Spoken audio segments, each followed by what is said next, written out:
Isuzu D-Max. Minsan daw check engine, minsan mawala. So, i-scan natin. I-diagnose natin kung ano yung ma-reading. Ito.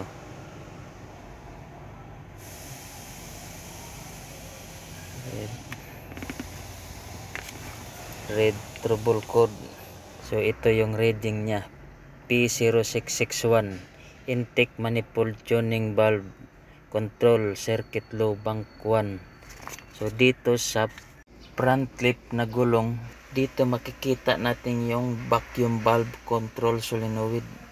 O anong ibang tawag na solenoid na to. Ito mga boss, ito. Katabi sa common rail. So, chinik natin yung linya. Inisprehan lang natin.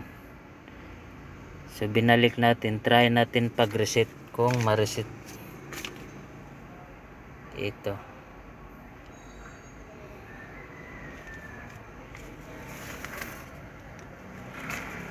Clear fault code tayo mga boss. Yan.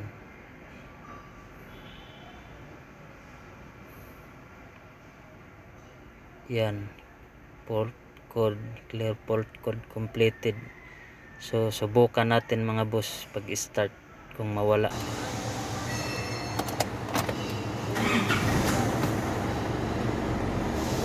Yun, mawala na yun.